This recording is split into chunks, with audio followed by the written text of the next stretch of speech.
প্রতিদিনের মতন আজকে আবারও একটি রেসিপি নিয়ে আপনাদের সামনে হাজির হলাম। আজকে আমি বানিয়ে নেব 5 ফোড়ন লাউ। খুবই সিম্পল একটি রেসিপি, কিন্তু খেতে লাগে দুর্দান্ত। নমস্কার বন্ধুরা, মাই কিচেন মাই ব্লগে সবাইকে আবারও একবার স্বাগত। তার জন্য এখানে আমি একটি লাউ নিয়ে নিয়েছি, আর লাউটা কেটে নিয়েছি একদমই পাতলা পাতলা করে। এখন রেসিপিটি বানানোর জন্য একটা মশলা রেডি করে নেব। মশলার মধ্যে এখানে নিয়ে নিয়েছি 1 ইঞ্চি পরিমাণ আদা, 3টে কাঁচা লঙ্কা, হাফ চামচ গোটা ধনে, হাফ চামচ জিরে, আর তার সাথে একটা বড় সাইজ টমেটো।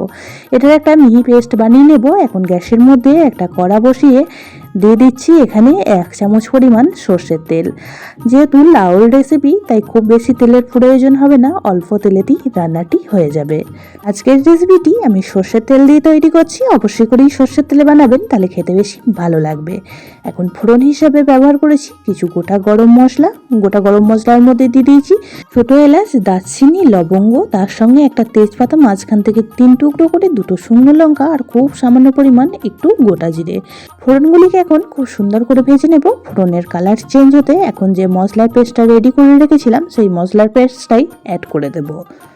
খুব সিম্পল একটি রেসিপি, ঝটপট রেডি হয়ে যায় ঘরোয়া কিছু মশলা দিয়ে, আর খেতেও লাগে দুর্দান্ত। যারা লাউ খেতে পছন্দ করে তাদের তো আজকের রেসিপিটি ভালো লাগবেই, আর যারা লাউ খেতে একদমই পছন্দ করে না, তাদেরকে যদি একবার এইভাবে 5 ফোড়ন লাউ বানিয়ে দেওয়া হয়, তারাও কিন্তু আঙুল চেটে খাবে। সমস্ত মশলার পেস্টটা দিয়ে দিলাম। জারের মধ্যে অনেকটা পরিমাণ মশলা লেগেছিল, তাই জারটা ধুয়েও কিছুটা পরিমাণ জল অ্যাড করে দিলাম। খুব ভালো করে একবার মিশিয়ে নিচ্ছি, আর মেশানো হয়ে গেলে এখানে গুঁড়ো মশলা ব্যবহার করব। গুঁড়ো মশলার মধ্যে এখানে দিয়ে দিয়েছি খুব সামান্য পরিমাণ একটু হলুদ গুঁড়ো, আর কিন্তু কোনো রকম মশলা এখানে ব্যবহার করছি না, যেহেতু সব কিছুর আমি পেস্ট আগেই বানিয়ে রেখেছিলাম, আর সেই পেস্টটাই ব্যবহার করেছি। এখন দিয়ে দিলাম স্বাদ অনুযায়ী লবণ। খুব ভালো করে এখন মিশিয়ে নিয়ে মশলাটা বেশ কিছুক্ষণ সময় নিয়ে কষিয়ে নেব। অনেকে অনেক রকমভাবেই লাউর রেসিপি বানিয়ে খেয়েছেন, তবে একবার অবশ্যই করে এইভাবে বানিয়ে খেয়ে দেখবেন, এর স্বাদ কিন্তু জিভে লেগে থাকবে। 2 থেকে 3 মিনিট সময় নিয়ে মশলাটা কষিয়ে নিয়েছি, আর মশলাটা কিন্তু খুব সুন্দরভাবে এই পর্যায়ে কষানো হয়ে গিয়েছে। এখন আমি অ্যাড করে দেব কেটে রাখা লাউগুলি। আমি আজকে শুধু লাউ দিয়ে রেসিপিটি বানাচ্ছি। আপনারা চাইলে লাউর সঙ্গে একটু আলু দিয়েও আজকে রেসিপিটি তৈরি করে ফেলতে পারেন, তাতে করেও কিন্তু খেতে খুবই ভালো লাগবে। লাউগুলিকে আমি একটু পাতলা পাতলা করে কেটে নিয়েছি। আপনারা আপনাদের পছন্দ মতন পিস করে লাউগুলিকে কেটে আজকের রেসিপিটি বানাতে পারেন। এখন মশলার সঙ্গে লাউগুলি খুব ভালো করে নাড়াচাড়া করে মিশিয়ে নিচ্ছি। আজকের রেসিপিতে আমি কোনো রকমভাবে লঙ্কা গুঁড়ো ব্যবহার করছি না। আপনারা চাইলে একটু লঙ্কা গুঁড়ো এই পর্যায়ে অ্যাড করতে পারেন। এখন খুব ভালো করে মিশিয়ে নেব। আর লাউ যেহেতু খুব নরম একটি সবজি, তাই লবণ দিয়ে একটু ঢাকা চাপা দিয়ে রান্না করলেই অনেকটা পরিমাণ জল বের হয়ে আসে। 2 মিনিট ঢাকা চাপা দিয়ে রান্না করে নিয়েছি, আর দেখেই বুঝতে পারছেন নিচে অনেকটা পরিমাণ জল বেরিয়ে এসেছে। খুব ভালো করে মিশিয়ে নিচ্ছি, আর এই পর্যায়ে আমি অ্যাড করে দেব 1 চামচ পরিমাণ গোবিন্দভোগ চাল। আমি চালটাকে আগেই খুব ভালো করে 2-3 বার জল পাল্টে পাল্টে ধুয়ে নিয়েছিলাম, সেই চালটাই অ্যাড করে দিলাম। এখানে আমি খুব কম পরিমাণ চাল ব্যবহার করেছি। আপনারা চাইলে আর একটু পরিমাণ চাল এখানে ব্যবহার করতে পারেন।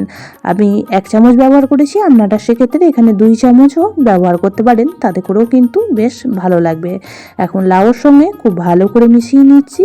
মিশিয়ে নিয়ে আবারও ঢাকা চাপা দিয়ে রান্নাটি করে নেব 3 থেকে 4 মিনিট সময় নিয়ে। আজকের রেসিপিতেও আমি কোনো রকমভাবে জলের ব্যবহার করছি না, এইভাবেই ঢাকা চাপা দিয়ে রান্নাটি করে নেব। এদিকে লাউটা সিদ্ধ হতে হতে আমি অপরদিকে একটা প্যান বসিয়ে দিয়েছি, আর প্যানের মধ্যে দিয়ে দিলাম 1 চামচ পরিমাণ 5 ফোড়ন। 5 ফোড়নটিকে এখন ভেজে নেব। ভাজা হয়ে গেলে নামিয়ে ঠান্ডা করে গুঁড়ো করে নেব।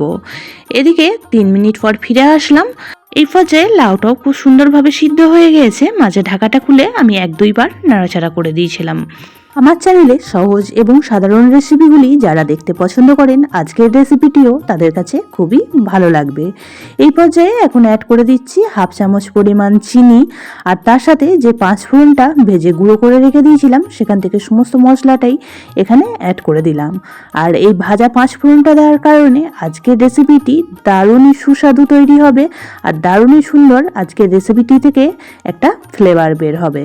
অবশ্যই করে একদিন এইভাবে বানিয়ে খেয়ে দেখুন, বারবারই কিন্তু খেতে মন চাইবে।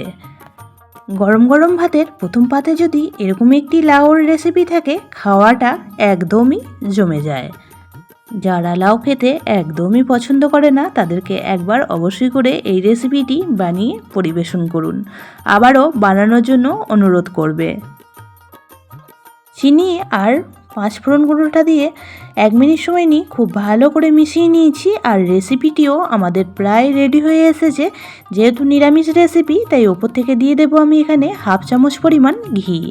আর যে কোনো নিরামিষ রেসিপিতে একটু ঘি ব্যবহার করলে তার স্বাদটা কিন্তু অনেকটাই বেড়ে যায়।